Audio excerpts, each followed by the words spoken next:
ቤተሰቦቼ እንዴት ናችሁ? እንደው ትላንትና የገጠመኝን ነገር ላውራችሁ ሳላወራችሁ አላድርም ብዬ ነው። ደህና ነበርኩ ማለት ነገሮች ባይሟሉም ባይሳኩም እግዚአብሔር ይመስገን እኔ በኑሮዬ ደስተኛ ነኝ። አፕ ኤንድ ዳውን በህይወት ውስጥ አለ። ስለዚህ ብዙ አይደንቀኝም ማለት ነው እነዚህ አፕ ኤንድ ዳውን የሚገጥሙኝ ማለት ነው። ምን ገጠመኝ ትላንትና ወደ ጦር ኃይሎች አካባቢ ሰው ጋር ነበር። ያው ለበዓል ስለሆነ ሰው ጠርቶኝ ሄጄ ጥሩ ነው የነበረው። ማታ ነበር የሄድኩት። አጎታለኝ እዛ አካባቢ ማለት ነው። ቡና ጠጣን፣ ብዙ ስንጫወት አደርን።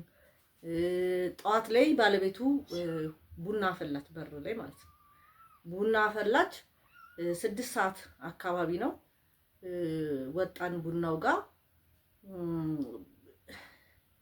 እስከ 6 ሰዓት ድረስ ይሄንን ነገር የማወራላችሁ ሃይማኖተኛ ለሆናችሁ ሰዎች ናቸው። ልትረዱኝ የምትችሉ ሰዎች ናቸው። አይ ሰው እንደፈለገ ነው የሚያመው፣ እንደፈለገ ነው የሚሆነው፣ ሰይጣንም የሚባል እግዚአብሔርም የሚባል የለም ለምትሉ ሰዎች አይመለከታችሁም፣ አሳልፉት። ግን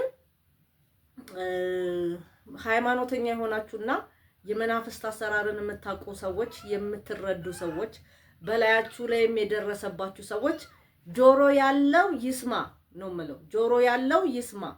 እንዴት ነገሮቻችሁን ማስተካከል እንደምትችሉ ነው የምነግራችሁ ማለት ነው። አንድ የሆነ ፕሮጀክት አለኝ የምሰራው ማለት ነው።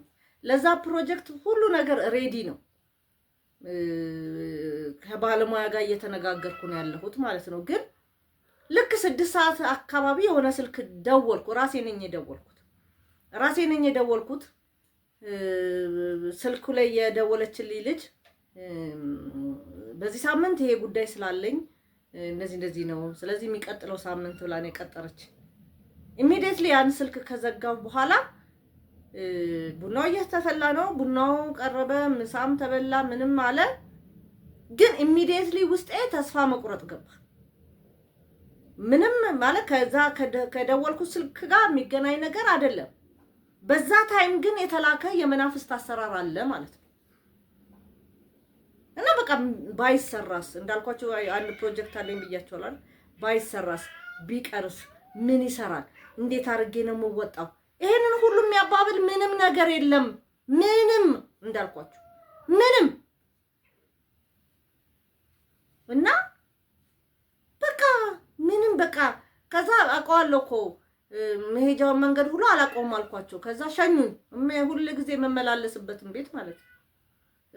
የሆነ ሾርት ከትና ሎንግ መንገድ አለ። ስለዚህ በዛኛው ነው የሚሄደው ስላቸው፣ በፍጹም ይሄማ አጭር ነው፣ በአጭሩ ጋር ካላወቅሽው አውቀዋለሁ እኮ። ተስፋ እንደቆረጥኩ ቤቴ ደረስኩ ማለት ነው። በቃ አስጠላኝ ሁሉ ነገር። ኢሚዲየትሊ እኮ ነው ምንም የተቀየረ የለ ምን አለ ያለ ምንም አልኳችሁ እኮ በላይፌ ምንም አዲስ ነገር የመጣ የለ፣ አዲስ ነገር የሰማሁት የለ፣ ምንም የሰማሁት ነገር አስጠላኝ። ባይሰራስ ቢቀርስ ምናምን ውስጥ ነገር ውስጥ ገባ። ከዛ አቤት መጣው። ኢሚዲየትሊ ያደረኩት ነገር ምንድነው? ቤቴን ከፍቼ ገባው። ልብሴን ከቀያየርኩ በኋላ ጸሎት ነው የገባሁት። መጸለይ ጀመርኩ። ወደ 1 ሰዓት አካባቢ አንድ ሰው ጋር ደወልኩና ጸልይልኝ አልኩት ማለት ነው። ከዛ እሺ ጸልይልሻለሁ፣ ግን አሁን ራሴ ጸሎት ላይ ነው ያለሁት፣ ደውልልሻለሁ ስጨርሳልና ከ2 ሰዓት ምናምን በኋላ ደወልልኝ፣ ጸልይልኝ። አንዳንድ ነገሮችም አሉ። ዞሮ ምን ልላችሁ ነው፣ እንደዚህ ከምትወዱትም ከምትጠሉትም፣ ከሚጠላችሁ ከሚወዳችሁ፣ ካስመሳዩ፣ ከቀናተኛው፣ ከብዙ ሰዎች የሚላኩ መናፍስቶች አሉ። ስለዚህ በሰው ህይወት ውስጥ ሰው ደበረኝ ሲላችሁ፣ ሰው ህይወት አስጠላኝ ሲላችሁ፣ ሰው ተስፋ ቆረጥኩ ሲላችሁ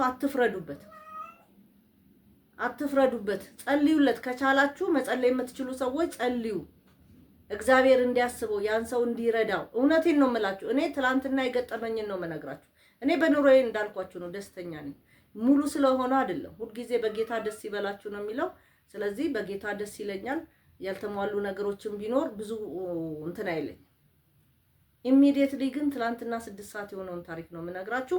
ማታ ነገሩ ተገለበጠ፣ መንፈሱም ተመታ፣ እኔ ነፃ ወጣሁ ማለት ነው። ይሄ ነገር ቢቀጥል ዛሬ መስራት ያለብኝን ነገር ሳልሰራ ልውል ነበር ማለት ነው። ግን እግዚአብሔር ይመስገን ነገሮች ተከናወኑልኝ። እንደዚህ ሲገጥማችሁ የመናፍስት አሰራር እንደሆነ ገብቷችሁ ጆሮ ያለው ይስማ ነው የምለው። አሁን ይጠቅመኛል የምትሉ ሰዎች ይሄንን ተግባራዊ ያድርጉ፣ ጸልዩ። እንደዚህ አይነት ስሜት ሲሰማችሁ ምንም ዝም ብሎ አይደለምና ጸልዩ። ከላያችሁ ላይ መንፈሱ እንዲመታ እናንተ ደግሞ አቅም ካጣችሁ ለሚጸልይላችሁ ሰው ሁሉም የሃይማኖት አባት አለው አጠገቡ። ስለዚህ የትኛውም ሃይማኖት ውስጥ ሁኑ ክፉ መናፍስትን ልንመታ የምንችለው በእግዚአብሔር ኃይል ነውና ከናንተ ጉልበት አይደለም፣ ከሰማችሁትንም ነገር አይደለም። የሚላክ ነገሮች አሉ። እነዚህ የመናፍስት አሰራር ውስጥ የሚሰሩ ሰዎች አያርፉም። በቃ የእናንተ ነገር የበላይ እንኳን ቢሆኑ እነሱ እዛ አሰራር ውስጥ ስላሉ እንትን አይሉምና አያርፉምና ጸልዩ ነው የምላችሁ። ሌላ ነገር የምላችሁ ነገር የለም ወገኖቼና ማንም ይሄን ነገር የደረሰበት ይኖራል ብዬ ነው የማስበው።